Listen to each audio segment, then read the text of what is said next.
Bonjour à toutes et à tous, bienvenue sur le podcast Diagonaliste dédié aux diagonales de France, randonnée de longue distance à vélo. Je suis Marc Jacquemont et je vous accompagnerai lors de ces aventures. Aujourd'hui, nous avons le grand plaisir d'accueillir Jean-Claude, un diagonaliste chevronné qui partagera son expérience sur les diagonales et sur la longue distance au sens large. Bonjour Jean-Claude, merci de participer à ce podcast. Peux-tu te présenter ? Oui, bonjour Marc, je m'appelle Jean-Claude, j'habite près d'Angers, je suis licencié au randonneur cyclo de l'Anjou et je fais du vélo depuis 1963. J'ai 77 ans et donc j'ai fait beaucoup de choses en longue distance, dont les diagonales de France, les eurodiagonales et auparavant pas mal de choses. Et au cours de ma carrière cyclo, si on peut dire, j'ai fait 13 Paris-Brest-Paris randonneurs. 13 Paris-Brest-Paris, c'est énorme. On va revenir là-dessus, sur ce capital d'expérience. Si j'en viens à ta première diagonale, qu'est-ce qui t'a motivé à commencer à faire des diagonales ? Alors les diagonales, bien sûr, c'est quelque chose qui existe depuis 1930. Donc c'est quelque chose qui est très important pour un cyclo longue distance à la fédération, historiquement, disons. Et bon, j'avais plein de copains qui en avaient fait, mais disons que j'en ai pas fait très jeune parce qu'avant, j'avais fait plein de choses. Des Paris-Brest-Paris, des Bordeaux-Paris, j'en ai fait 18 randonneurs. Des flèches vélociaux, des brevets de toute nature, des brevets montagnards, etc. Même des cyclosportives en assez grand nombre. Voilà. Donc des randonnées permanentes. Il faut quand même un certain temps pour faire des diagonales. Et puis, ça s'était pas présenté. Et puis, donc, en 2004, alors que j'avais déjà 57 ans, et puis mon épouse Nicole, qui est aussi une adepte des grandes distances, en avait 58, on a décidé de tenter l'expérience sur Menton-en-Daille. Et puis Menton-en-Daille, ça s'est bien passé, on est arrivé au bout, mais au prix d'efforts très importants, car nous avons eu la malchance d'avoir un très fort vent de face tout du long. Alors heureusement, grâce à notre expérience, on a réussi à passer, mais on avait dormi 6 heures en 3 nuits, et nous sommes arrivés avec 25 minutes d'avance sur le délai maximum. Donc il a fallu quand même gérer et puis serrer les dents parce que c'était vraiment des conditions très difficiles. Alors en arrivant, bien sûr, on était content d'avoir fini, mais Nicole avait dit, moi si c'est ça les diagonales, j'arrête tout de suite. Malgré qu'elle avait déjà fait je ne sais combien de Paris-Brest-Paris, de Bordeaux-Paris, etc. Bon, donc on a laissé un peu l'affaire et puis l'année d'après finalement, on a décidé de continuer le cycle. On a fait, je crois que c'était Dunkerque-en-Daille en 2005. On a encore eu du vent pas très bon, mais voilà. Et puis après, on a continué. Puis comme on avait envie de finir le cycle et puis qu'on était déjà assez âgé, on en a fait 4 en 2006. En 2007, on n'en a pas fait parce que c'était une année de Paris-Brest-Paris. Et en 2008, on en a fait 3. Et puis les 9 étaient finis. Donc là, Nicole avait déjà 62 ans, et puis elle a dit, c'était bien les diagonales, mais j'arrête. Maintenant, je suis trop âgé pour faire 300 km par jour. On va passer à autre chose. Et là, on a fait les 6 eurodiagonales. Les 3 années qui ont suivi, on en faisait 2 par an. On a pris beaucoup de plaisir avec, bien sûr, un programme beaucoup plus léger, puisque c'était 180 km par jour, au lieu de 290 en gros, pour les diagonales.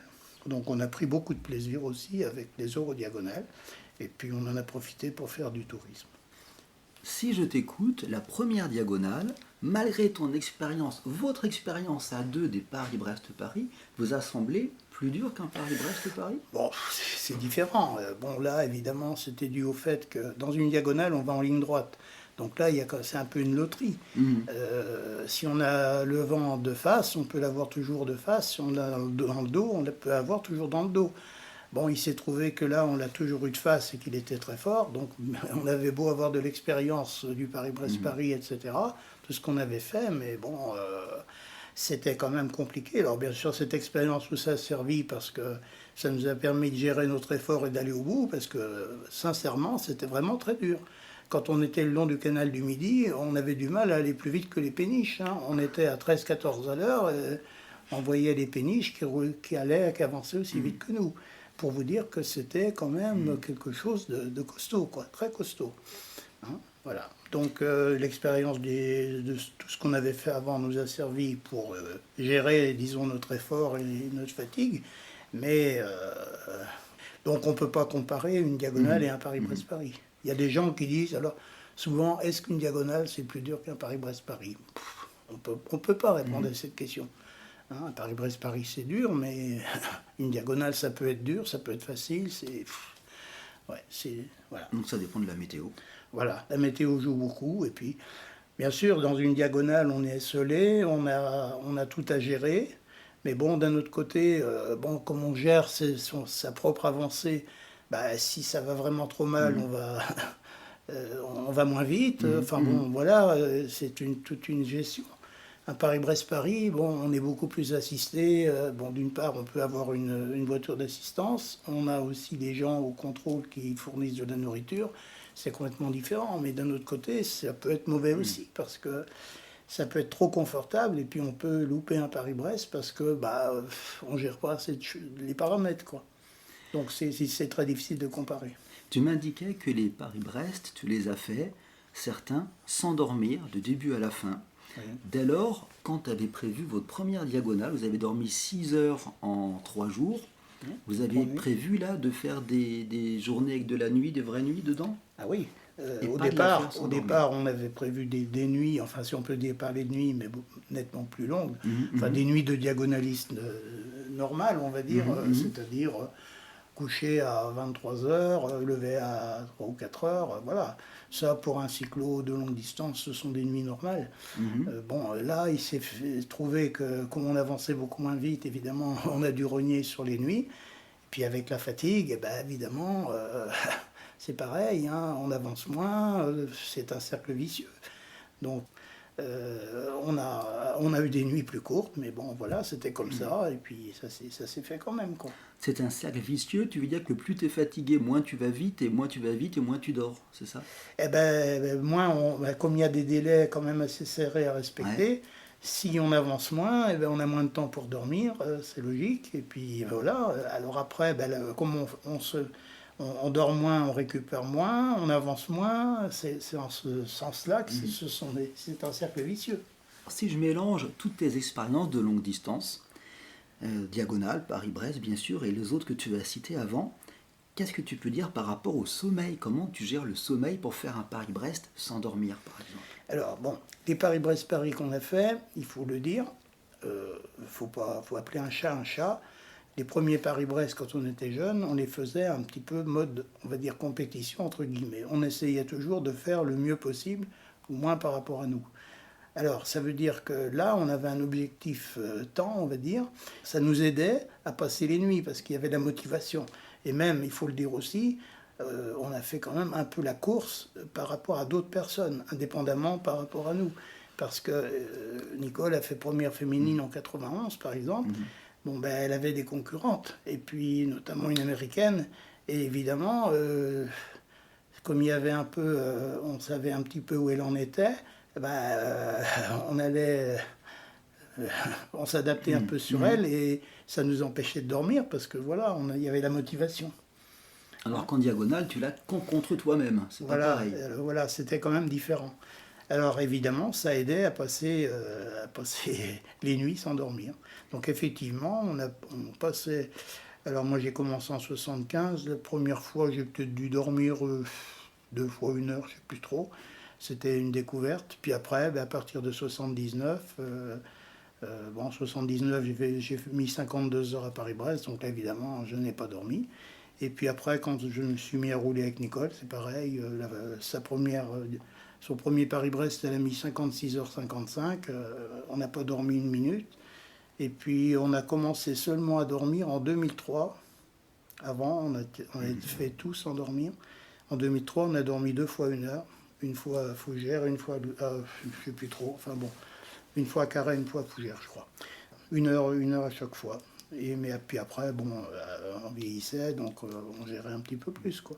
Mais voilà, donc les Paris-Brest, disons, les plus rapides, on les a fait sans dormir, et puis ça se passait bien, parce qu'il y avait un peu cet objectif de chrono, éventuellement de course contre les autres, etc. Comment tu gères le manque de sommeil pendant 52 heures? Est-ce que tu prends que du café toute la journée ou tu prends des dopants? Tu fais quoi? Non, ah non, dopant, sûrement pas. Ça, on n'a jamais pris de dopant. C'est pas le genre de la maison. Même du café ou autre. Voilà, alors, le café, effectivement, ça nous a bien servi parce que, comme chacun sait, c'est un excitant.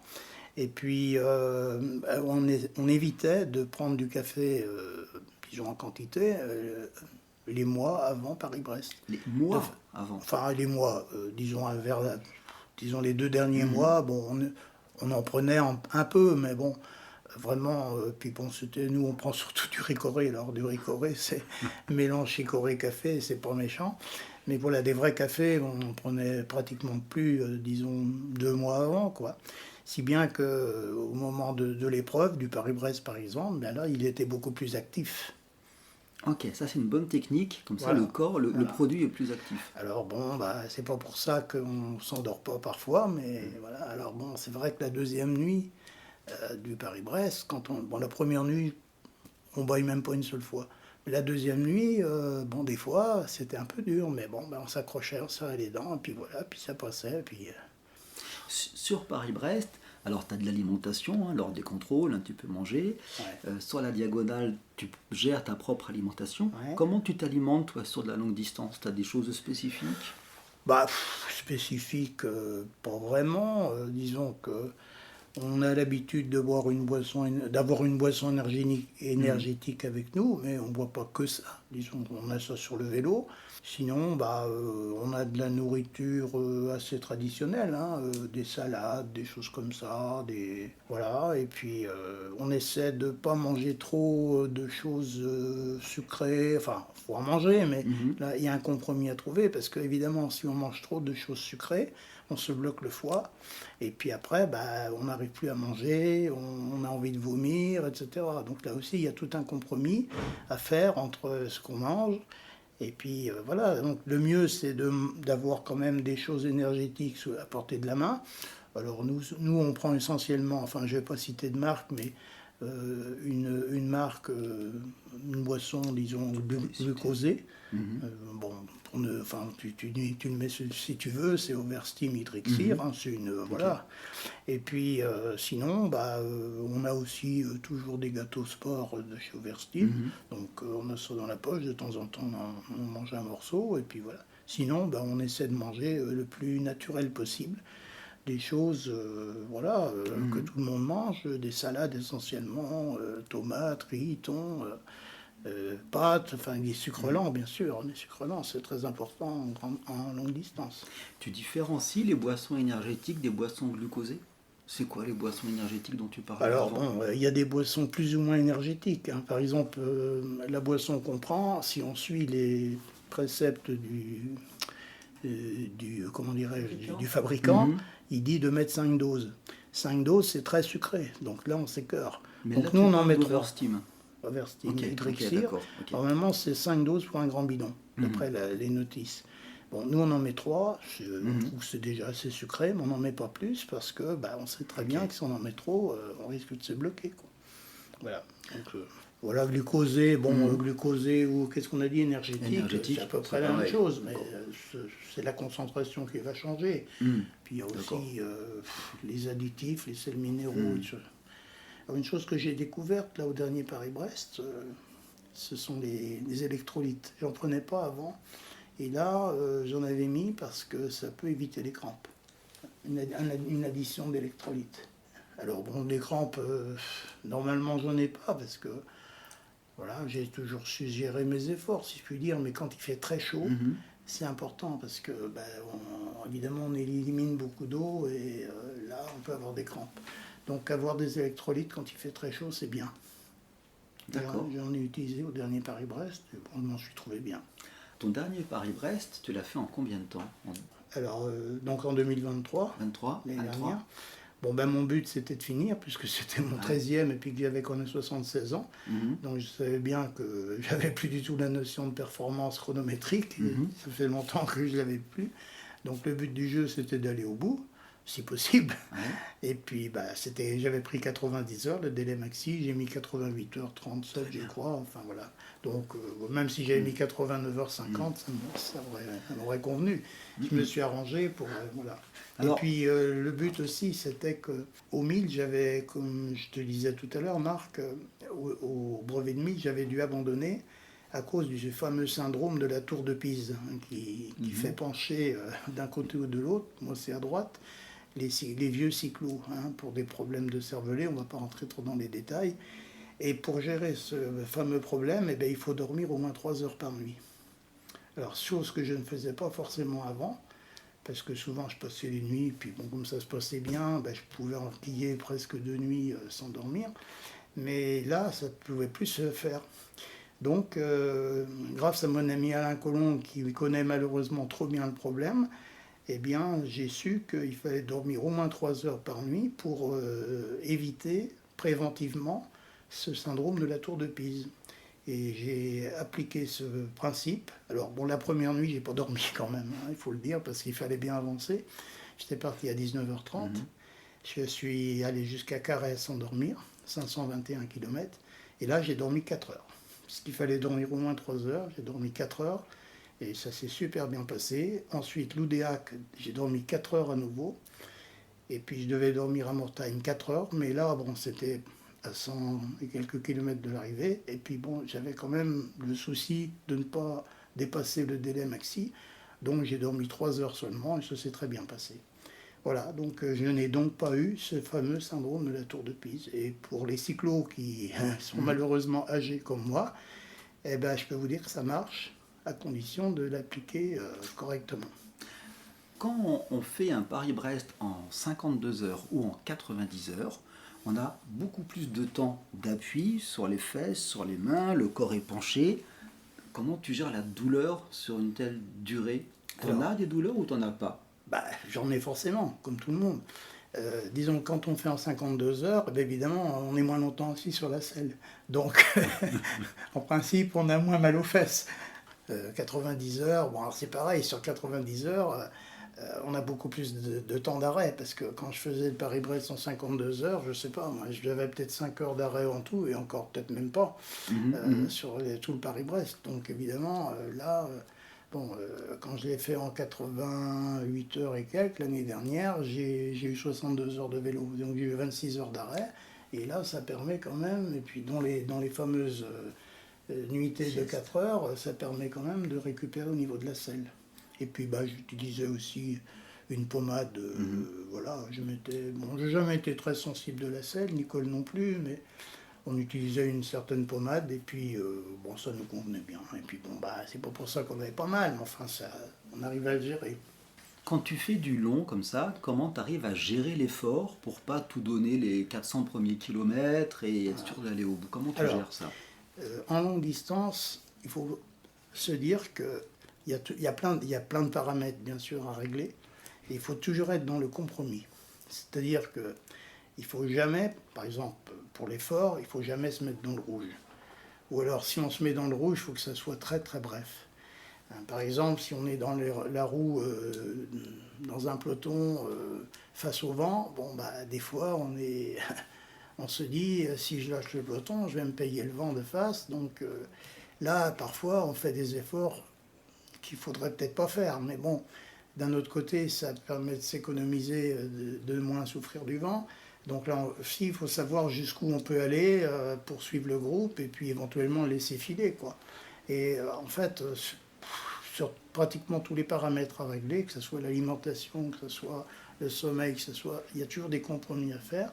Il faut savoir jusqu'où on peut aller et puis voilà, s'arrêter suffisamment tôt. Et ça, bien sûr, on l'acquiert à force d'expérience. Et à condition aussi de se dire quelles sont les erreurs que j'ai faites la dernière fois et essayer de ne pas les refaire. Parce que malheureusement, il y a des cyclos. Moi, je connais des cyclos, ça fait 30 ans qu'ils font les mêmes erreurs et ils les refont à chaque fois. Donc, il faut se remettre en question parfois. Tu as connu des échecs? Bah, j'ai abandonné que 2 fois dans ma vie de cyclo. Mhm. J'ai quand même une carrière très longue. Ce sont les 2 derniers brevets de 1000 que j'ai faits. En 2022, alors là, on avait 41 degrés, c'était la canicule. Donc là, j'ai fait 250 bornes la première étape, et puis là j'ai dû m'arrêter parce que j'avais des crampes et tout. Mhm. Et puis bon, j'avais déjà 76 ans, 75 ans. Donc là, non, j'ai plié les gaules, comme on dit. Et puis la deuxième fois, c'est l'année dernière, en 2023, à cause du syndrome de la Mhm. tour de piste, que je n'avais pas trop vu venir et puis que je ne savais pas encore bien gérer. Sur quelle épreuve? Brevet de 1000 aussi. Brevet de 1000 Donc aussi. j'ai abandonné que 2 fois dans ma vie, Ok. les 2 derniers brevets de 1000. Donc voilà, les brevets de 1000 ne me réussissent pas. Mais enfin, on verra. Tout est Paris-Brest et une grande majorité de tes épreuves, vous les avez faites en couple, tous les deux, Pas tous, mais pas enfin, oui, on en a fait beaucoup en couple, oui. parfois en tandem, parfois chacun sur son vélo. Ouais. Est-ce que être dans l'effort comme ça solidarise un couple? Des fois ça le tend, comment ça se passe? Ah les deux, parce que parfois on s'engueule un peu quand même, mais enfin bon, on s'engueule gentiment, on va dire. Donc là aussi, c'est une question de prendre compromis, quoi. Il faut savoir jusqu'où on peut aller. Mais bon, quand on connaît bien le partenaire, on sait qu'on peut aller jusqu'à un certain point, et puis parfois on se fait un peu la gueule, mais ça dure pas longtemps, quoi. En tout cas, c'est une très belle expérience. Souhaites-tu ajouter quelque chose d'autre encore par rapport aux diagonales ou à la longue distance? Ou comment on Alors, s'entraîne d'ailleurs? Donc, le sujet, c'est quand même les diagonales. Là, on a pas mal dévié. Mais les diagonales, c'est quelque chose de très bien. Et on a beaucoup apprécié, même si parfois c'était dur. Parce que moi, ce que j'aimais bien, c'était la gestion de tous les paramètres. Bon, déjà, il fallait établir son parcours que l'on choisit soi-même. C'est pas un parcours imposé. Et j'adore tracer des itinéraires. Donc ça, c'était déjà quelque chose que j'appréciais beaucoup. Ensuite, il fallait savoir où s'arrêter, la longueur des étapes, un tas de choses. Alors nous, on réservait toujours à l'avance nos hébergements. Et même si on arrivait très tard, c'était comme ça. Mais disons que ça fait partie de notre caractère. Nous, on aime bien savoir si on va avoir un hébergement ou pas. Partir à l'aveuglette comme ça, c'est pas dans notre culture, si on peut dire. Et voilà, donc on a toujours fait comme ça. Alors des fois, on arrivait très tard. Et quelquefois, si on arrivait trop tard pour dormir, on dînait 20 ou 30 km avant pour s'assurer un repas. Et puis on finissait quelquefois à 23 heures l'étape, mais peu importe. On savait qu'on avait un lit qui nous attendait et ça faisait un souci de moins à régler. Voilà, donc ça, dans les diagonales, moi j'ai beaucoup aimé cette gestion des paramètres. Alors bien sûr, il y a plein de choses sur le plan touristique. On s'arrangeait pour avoir des itinéraires qui passaient dans des endroits sympas, prendre des routes pas trop circulées, etc. Oui, on a pris beaucoup de plaisir sur les diagonales, même si on était un peu âgé et puis que ça n'a pas toujours été facile, mais bon, c'était la règle du jeu. Et puis on était très contents, on n'a jamais abandonné une diagonale. Voilà, c'était très bien. Mais bon, après, on s'est arrêté parce que voilà, on avait 62 ans. Enfin, surtout Nicole, moi j'aurais pu continuer, mais elle ne voulait pas. Donc, ça ne m'intéressait pas de continuer, même avec quelqu'un d'autre. C'est déjà Et puis, on s'est mis aux Eurodiagonales, qui était beaucoup plus cool. On a pris beaucoup de plaisir aussi parce que sur le plan touristique, ça nous a permis d'aller dans divers pays d'Europe et puis de découvrir plein de choses. Et puis en fait, dans les Eurodiagonales, on partait toujours de France, on allait vers l'étranger, et on revenait, on louait une voiture à l'arrivée, et on faisait du tourisme automobile au retour pendant, disons, 3 jours, quoi. Donc par exemple, quand on est allé à Bari, on a fait Menton-Bari en Italie, et bien au retour, on a visité Florence, on a passé une journée à Florence, on a été à Sienne, à Pise. Pise, c'était au cours d'Eurodiagonale. On a fait aussi, enfin je sais plus, Assise, San Remo, tout ça. Donc ça nous a permis de voir des choses aussi, disons après l'Eurodiagonale. Voilà, donc on faisait ça toujours. Et puis ça nous a, on a des très bons souvenirs, aussi bien en Eurodiagonale qu'en diagonale. Donc l'eurodiagonale est plus accessible en termes de kilomètres que la diagonale. Ah bah oui, on a que 180 km à faire minimum, au lieu en gros de 190. Alors évidemment, c'est complètement différent.